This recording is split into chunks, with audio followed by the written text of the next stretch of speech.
Welcome to the Motherhood Alliance podcast, the podcast dedicated to empowering moms and families on their health and wellness journey. I'm Brittany Suttner. And I'm Andrea Rankus. Together, we're here to explore holistic approaches that go beyond conventional medicine. Each week, we dive into topics that matter most to you. Everything from nutrition and mental health to alternative therapies and natural living.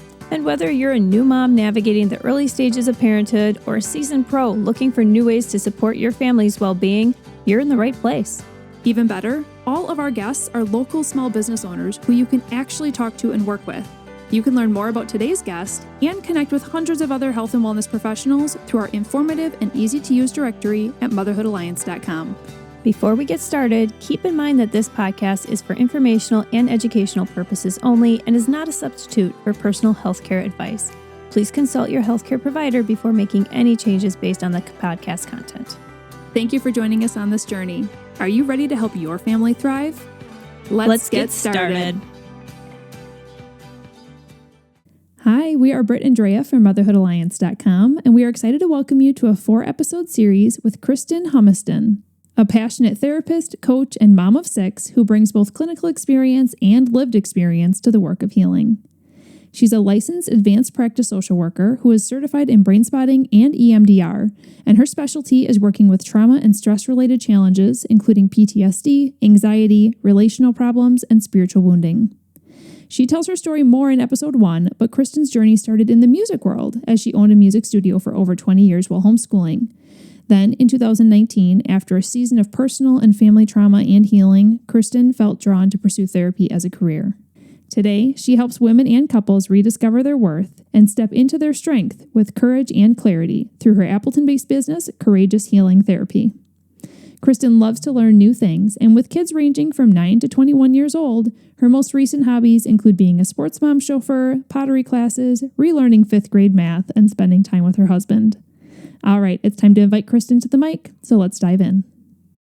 Hello, everyone. Welcome back to the Motherhood Alliance podcast. We are super excited to be kicking off a new series with Kristen. Welcome, Kristen, to the podcast. Thank you. Great to be here. Yeah, we are going to be talking a lot about mental health, specifically to moms in some of these episodes, but Kristen also loves to work with couples as well. And then in episode 4, we're going to be talking about something you may have heard of, but you don't know much about, which is brain spotting and EMDR. So I love that we're going to be diving into an entire episode on that.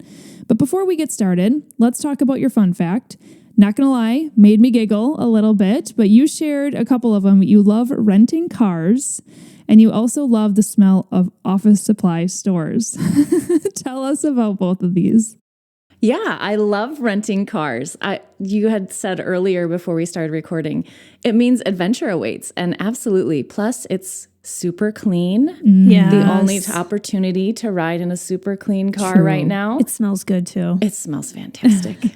Yeah. Okay, and then the office supply store one. Who doesn't love the smell of office supply stores? That's like it's another thing for me too. I think like it's like fresh paper and like clean office things. I think that's the theme, right? Fresh, new, adventurous, like blank slate. Blank slate. Mm-hmm. That's it right there. New perspective. I think a lot of people could actually relate to that. So awesome. And then we are also love to start with hearing about your journey. So you are now a therapist, but you didn't start out that way. You didn't initially go to school for that. So can you walk us through your journey a little bit and what led you to doing what you are today?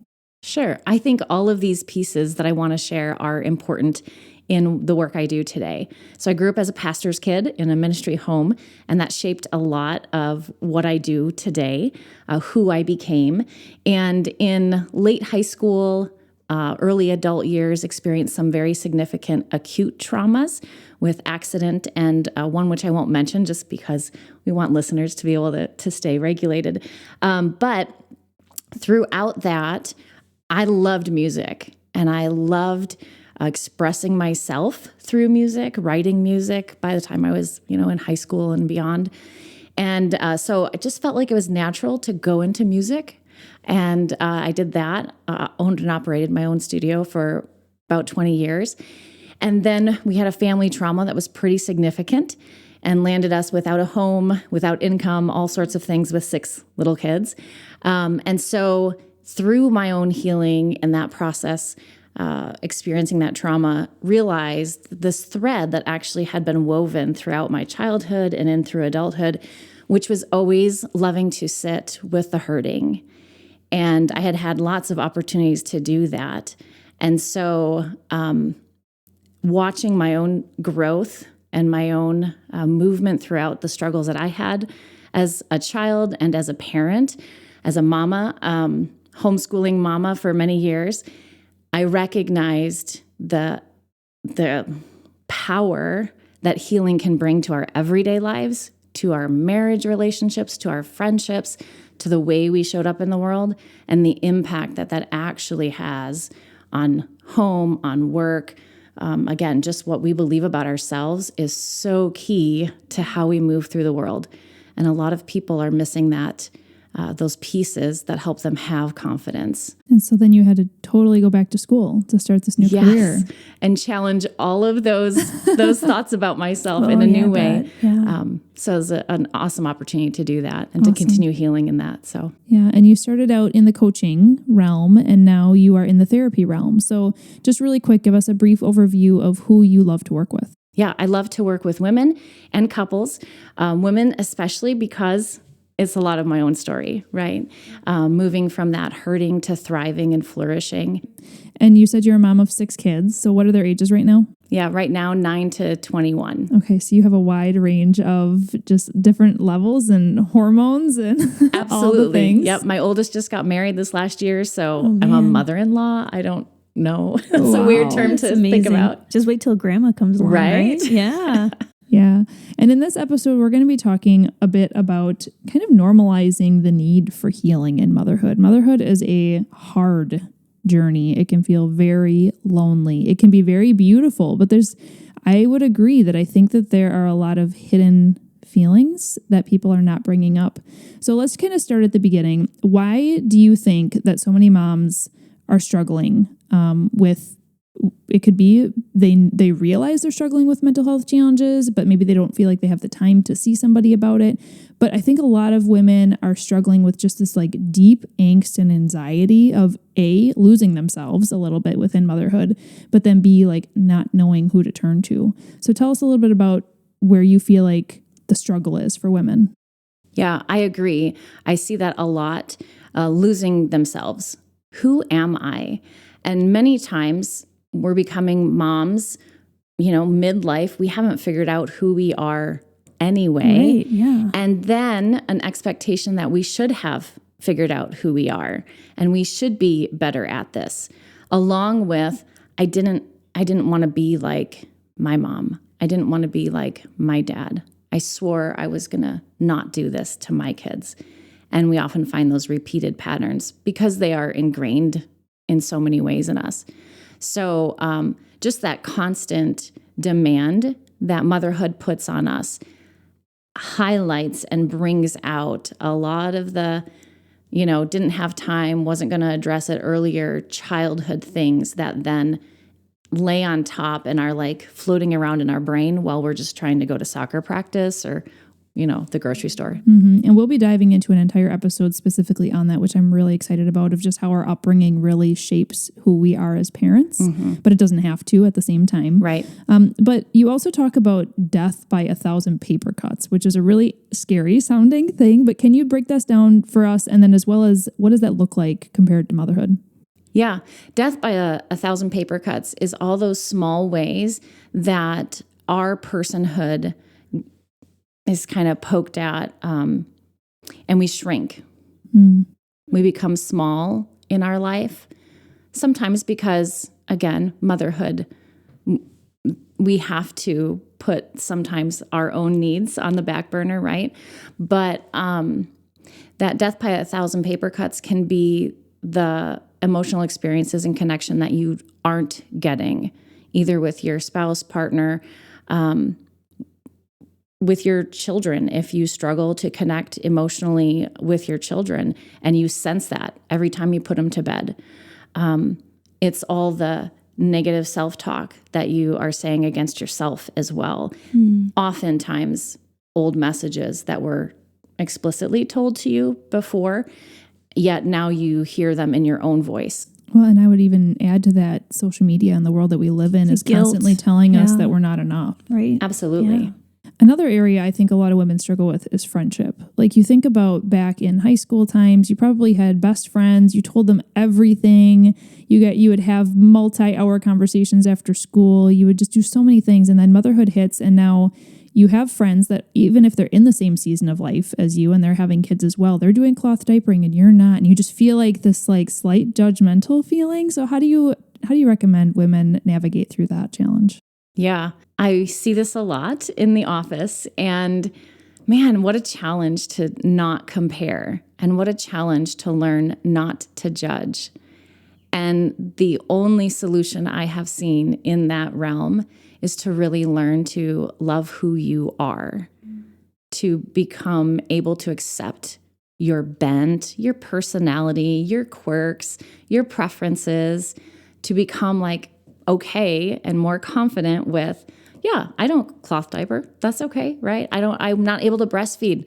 I had a breast reduction in high school. And so I had this, well, she can breastfeed without a problem. And is something wrong with me? Yeah, clearly something's wrong with me. I can't provide this for my child. And it's so tempting to feel like we're not enough, like what we have is less than. And again, the root of that is learning to love yourself, who you are, embrace that, and it brings so much freedom because the comparison can fall away.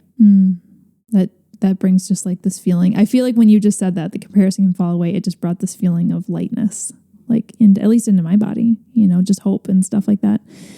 I think a lot of women feel like they don't qualify for healing or support from a professional standpoint unless they've had like a major trauma. Can you walk us through who should be seeking help? What are maybe some signs and symptoms, and help us kind of debunk that? Yeah. Can I start with a kind of a lay term of mental health? Yeah. Mm-hmm. Mental health is really that ability to cope with normal stresses of everyday life and maintain fulfilling, sustaining, and satisfying relationships, be able to contribute to your family functionally, but again, in that way that brings fulfillment and satisfaction to you as well, and to your community. And so it's a whole body experience, emotional, mental, relational. But with that, again, that key part is ability to respond and cope with everyday normal stresses. Mm-hmm. And so when we chronically or constantly find ourselves overreacting, really irritable, I call it leaking. We might go over that in a future episode, where we're just emotionally spilling out onto those around us. That's a pretty key sign that, hey, I'm not actually able to respond well to everyday life stressors, because life is going to happen and it's going to throw all sorts of curveballs. And when that's bringing up anxiety, not able to sleep at night, like our mind's just never shutting off. We never, we wake up and we're tired, like our body never actually rested. Those are some signs that, hey, it's probably time to pay attention here. What are some things that women can start with today? Like if they're listening to this, and maybe there's going to be women who are going through some major challenges, and then there's going to be some who are kind of just reflecting and identifying with what you just said, where it's like, I snap at my kids really easily and I feel like I'm just holding on to these things. Is there anything that they can do even today to help try and start release some of that, or just get in tune with themselves? Yeah, absolutely. First of all, just the power of a pause. Oh, yeah. The pause, it's so hard, right? We go in the shower depending on motherhood stage and we can't even go in the shower without, little hands coming underneath, or they figured out how to unlock the door. And so they're coming in, mommy, I need whatever, and they're pulling back the curtain, whatever. So the pause is hard, but it's necessary. Where and how can you find your pause? And then some other everyday things that we all can do is drink enough water, right? Have proper nutrition. So swap out the grapes, swap out the chocolate with the grapes. Mm-hmm. Makes sense. We know why we want chocolate. It's a really good dopamine hit right away. But movement. Young mamas are getting in lots of movement naturally. If we're in kind of the working mom mode where we're going to work, kids are in school or daycare, that's a lot of sitting. And so and you've talked about this in other episodes as well with other practitioners, where can you get movement? I do squats in between seeing clients because I do a lot of sitting otherwise, but movement is necessary. And again, that time space for just a pause, and the pause can be 2 minutes. It can be 5 minutes. And my last one, release your muscles. Like I say, relax your jaw and the rest will follow. So you can do that every time you're driving. Totally relax your muscles and just, keep your hands on the steering wheel, obviously, but relaxing your whole body, it helps to reset the nervous system. Mm-hmm.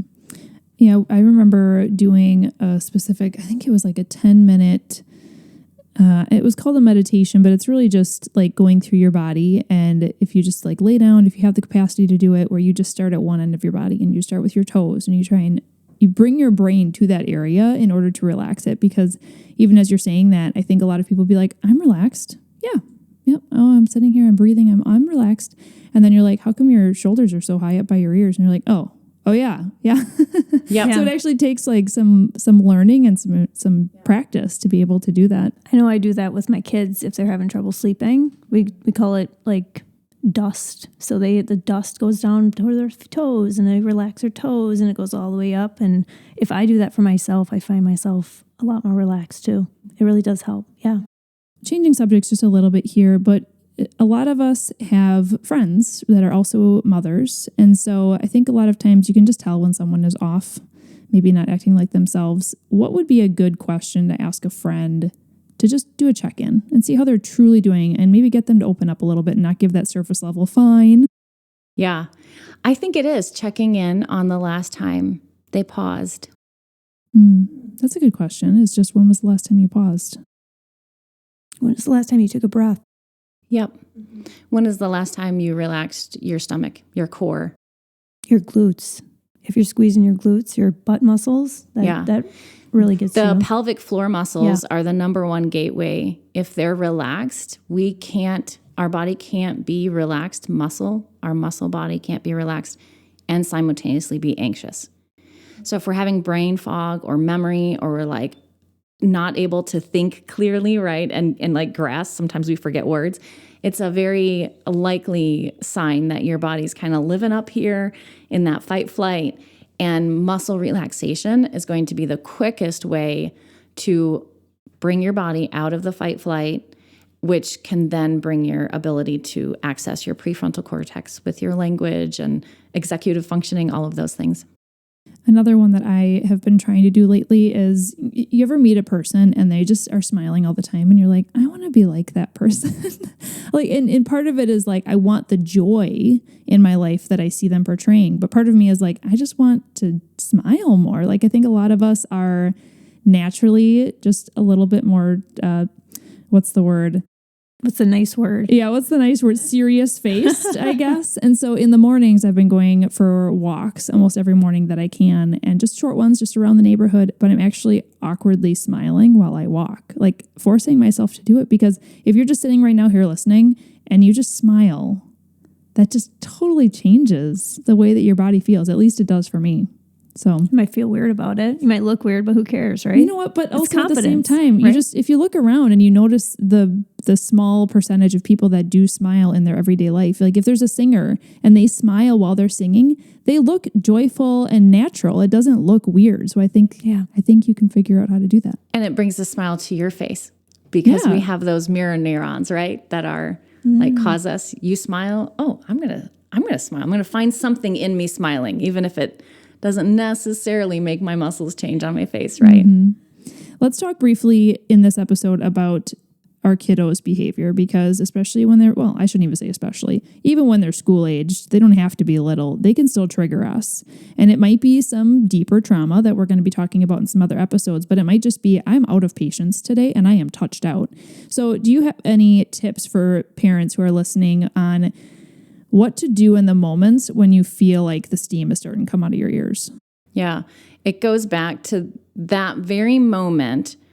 We're likely not going to feel like reaching over and hugging our kid, which may be a very practical solution. If they're getting too much, they're also probably feeling too much inside. And so for some kids, that's actually what they need in that moment. It can feel very difficult to do that or to even think of it. So depending on where you are in your rise of anxiety inside or stress, right, it really goes back to relaxing your muscles because it is the most instantaneous relief bringer for you as the adult. And when you can relax even just your jaw or your shoulders, like sometimes I'll just think if I'm getting stressed, standing in the kitchen and however many kids have come in needing something, okay, like, oh, can I feel the weight going through my fingertips as I'm standing here? Because it helps my shoulders relax. And then naturally we just go, take that pause. Right? Yeah. And we've had that breath. And then it brings us back to like be able to respond the way we want to as parents. And you talk about something called the beauty hunt. You invite women to come on this beauty hunt, and that it instantly makes me smile. I'm curious to learn more about that as well. Can you explain what the beauty hunt is? Yeah. Beauty hunting is a coin termed by Andi Kolber. She is a therapist that has written several books, Try Harder, Nope, Try Softer. There we go. And Strong Like Water. I highly recommend them. And it is the practice of looking for something that brings us beauty. Delight is an emotion which is like a combination of joy and surprise, and that actually turns on a cascade of chemicals that flood our body in all the positive ways. And so when we look for even the smallest thing, I'm looking out the window and I can see the sun causing a stone to glint and shine. So I'm seeing some glimmer out there.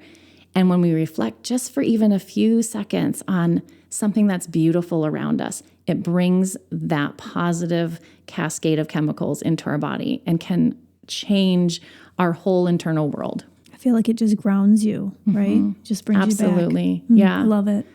Yeah. Even if you're having a hard time finding beauty or something to be thankful for within your own life, like you can look around and hunt for it. Hunt like for you're it. Saying. The smallest thing. Yeah. I love that. Well, to close out this episode, I would love to just leave with some encouragement for a mama who is feeling like she identified with some of the struggles we talked about. She's just feeling bogged down by this season of motherhood that she's in specifically. Maybe it's some past experiences that have been coming up in her mind. So for the mom who's listening right now and is just thinking, I'm tired, I'm overwhelmed, I don't know where to start, I probably should talk to someone, I don't have time, I don't know what to do. How would you encourage her? I would say, Mom, you're doing a really good job. Your work is hard and valuable, and you're doing a great job at it. And then I would say, can you get a nap? Because that's often what mamas need. Start where you are. Go back to those things that we mentioned a few minutes ago with water or beauty hunting. And she may be on her couch right now, half in tears. What is one thing she can see around her that she could focus on, that just for a moment brings a little bit of beauty into her life? Mm-hmm. Yeah. I do want to mention and talk about some of the things that you offer as well. And you do offer one-on-one coaching or therapy. Mm-hmm. Yep. But then you also offer something called intensives. Can you tell us a little bit about what those each are and the difference? Yes. The one-to-one therapy is in that normal setting of 60 minutes or a little bit less, and is for anyone. Oftentimes we see insurances used in that setting. An intensive is a self-pay service and is for that woman who is a deep processor, wants to be able to get in and process the thing that's been keeping her stuck, and then get out and return to normal life. And so an intensive can be anything from 2.5 hours to half day, full day. And I offer intensives, have one coming up soon that are a couple days long.